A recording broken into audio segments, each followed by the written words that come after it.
विजय सिन्हा ने अब आरोप लगाया है तेजस्वी यादव पर घोटाले का और ये कहा गया है कि 3 सड़कें जो हैं उसमें 26 करोड़ का घोटाला तेजस्वी यादव ने कर दिया। भारतीय जनता पार्टी दो डिप्टी सीएम को बना करके रखी हुई है, इसलिए कि अनर्गल आरोप को लगाते रहे। सही से जांच होगी तो पता चलेगा भाजपा के ही नेता इसमें शामिल है। भाजपा के नेता? हाँ, बिल्कुल बिल्कुल। बिहार के जो मौजूदा उप मुख्यमंत्री हैं, इस वक्त बिहार में 2 उप मुख्यमंत्री हैं और वो उसमें से एक है विजय सिन्हा। विजय सिन्हा ने प्रेस कॉन्फ्रेंस की और प्रेस कॉन्फ्रेंस करके आपके जो नेता है तेजस्वी यादव, जो कि बिहार के पूर्व उप मुख्यमंत्री हैं, पूर्व डिप्टी सीएम हैं, पिछले साल लोकसभा चुनाव से पहले यही जनवरी का महीना था जब सरकार पलट गई थी। 17 महीने के जिस कार्यकाल को लेकर तेजस्वी यादव इस बार विधानसभा चुनाव में 2025 में जाने वाले हैं और नौकरियों की जो उनकी उपलब्धि है उसको गिनाने वाले हैं, तो वो 17 महीने के कार्यकाल पिछले जनवरी में खत्म हुआ था और उस दौरान तेजस्वी यादव के पास बड़े मंत्रालय थे, तो पीडब्ल्यूडी विभाग भी उन्हीं के पास था। अब इस वक्त जो है पीडब्ल्यूडी विभाग के मंत्री हैं विजय सिन्हा। विजय सिन्हा ने अब आरोप लगाया है तेजस्वी यादव पर घोटाले का और ये कहा गया है कि 3 सड़कें जो हैं उसमें 26 करोड़ का घोटाला तेजस्वी यादव ने कर दिया।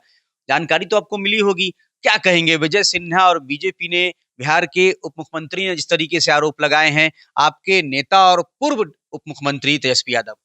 देखिए, भारतीय जनता पार्टी दो डिप्टी सीएम को बना करके रखी हुई है, इसलिए कि अनर्गल आरोप को लगाते रहे और जन सरोकार से जो मुद्दाएं हैं, शिक्षा, स्वास्थ्य, रोजगार, इन मुद्दों को भटकाने का प्रयास करती रहे। राष्ट्रीय जनता दल ने आदरणीय तेजस्वी प्रसाद यादव जी के नेतृत्व में 17 महीने में जो रोजगार, शिक्षा, स्वास्थ्य और 4.5 लाख से ऊपर सरकारी नौकरी देने का जो काम किया था, तो इससे जनता में एक रुझान है। जनता उनके प्रति जो है वह झुकाव है जनता का उनके प्रति, इसीलिए शायद ये घबरा गए हैं और इनका आरोप हमेशा लगता रहता है। ये हाल फिलहाल में एक बीपीएससी में भी एग्जाम लगाया था, शिक्षक वाले में, और कई सारे एग्जाम में ये आरोप लगाते रहते हैं और बाद में जाकर के पता चलता है कि भारतीय जनता पार्टी और जनता दल यूनाइटेड के सत्ता संरक्षित ही उस तरह के जो घोटाले में शिक्षा माफिया संलिप्त है। पिछली बार भी एक संजीव मुखिया नामक जो जनता दल यूनाइटेड के नेता है, वही इस घोटाले में इस माफियागिरी में पकड़ा है और आपने देखा कि 70 से 80% जो है वह जनता दल यूनाइटेड और भारतीय जनता पार्टी के सत्ता संरक्षित जो है शिक्षा माफिया ही इस में सम्मिलित है। इसीलिए घोटाले का आरोप लगा है आपके नेता? बिल्कुल, अगर सही से जांच होगी तो पता चलेगा भाजपा के ही नेता इसमें शामिल है। भाजपा के ही नेता? हाँ, बिल्कुल बिल्कुल।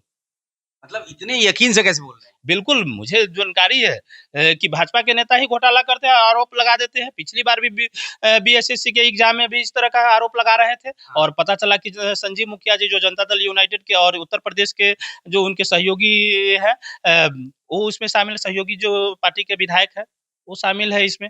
तो इसकी अगर जांच हो जाएगी तो पता चलेगा जो भाजपा के ही नेता इसमें शामिल है।